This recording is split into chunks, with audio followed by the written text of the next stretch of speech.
All right, Nissan T31 2012 rear, I think you call it a tailgate, I guess, depends on where you live. Push button replacement. So, common fault is the little push button bit. When you can see the cover's missing for starters, but this becomes ultra sensitive. So when you're driving along, the rear tailgate will try and open up. As it just drives along, it goes click, click, click, and you'll see the little instrument on the dash come up. So that means this is dead. So you have to replace it.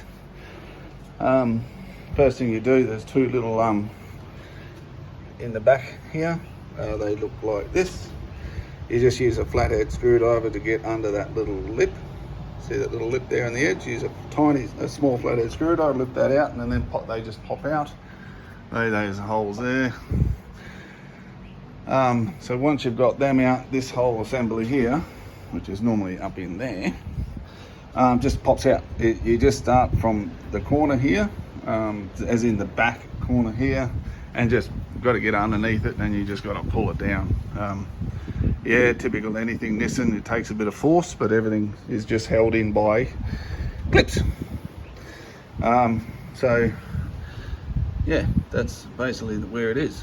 There's stuff that's held in by clips everywhere. Now, I couldn't find whether there's other little hidden bits, but I just basically used a bit of force and it came out. I'm not going to guarantee that there's some other secret, but that's what I did. It's an old car. So to change it, you just got to order a new one of these on eBay. They're next to nothing, 14, 15 bucks or whatever it is. They'll come basically like that. So to remove it, once you got this panel out, there's 4 screws tucked away in there. So like that. So once you look upwards, they're all 4 of them on there. Just a little 1/4 inch set, bit of an extension, and you'll see they come out. So look for the 4 of them in there. You got to access one of them through the holes as well, and along there. So then what you do is undo this connector here. Again, you just use your little flathead screwdriver and push in that little bit there, and that connector will pull out. And then what you do is you got the grommet up in there. So once you've undone those 4 bolts, this thing here will just pop off. That'll just undo. As you can see, there's bolts on the other side there. So then what you do is just grab this grommet, pull the grommet out, and then that'll free up this whole thing. So you can go and do the rest of the job on the bench. So yeah. So basically there's 4 screws to undo. Just 1, 2, 3, 4 there, and that'll remove that little plastic section there, which will expose the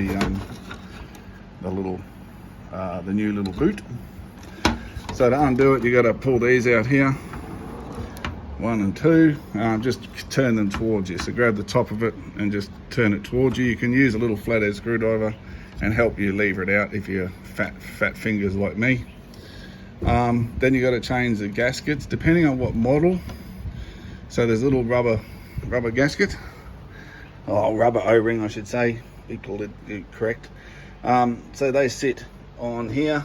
Now the one I got was obviously, they must have one size fits all, but this doesn't, it's too small. So you got to change it over to the one that's already on the car. They should be fine, they're plastic on plastic, so it's not like they're going to wear out. They're just waterproofing. Change it over and then you'll be able to put them straight back in. There's little hooks in here. You'll see where these cables go. Once you get it all back together, you can hook it in there and it'll all look nice and neat for you. So once you've done that, make sure you put the gasket, I've gone blank, put that back in, put the screws back in. So it's easy to get the little clipper out. There's 2 little clips on each side here. You'll see them anyway when this is off, and that just it pulls outwards. You give it a little bit of a turn, and there's a little gap where you can actually turn it and push it back in the other way. Other than that, you just put it all back together. Just remember, while you're working on it, these things tend to just fall out. these things here. So just make sure there's all 4 of them are back in where they're supposed to be. Okay, and don't forget there's 4. Otherwise you'll end up with something a bit loose. So that's really about it. So I'm just going to put it all back together and give it a bit of a test run, but I'm assuming that would be the fault. So remember, there's a little plug to undo when you take that off as well. I forgot to say that before. Okay, anyway, that's about it. Easy job. A little bit of mucking around, but nothing hard. So there you go. Thank you.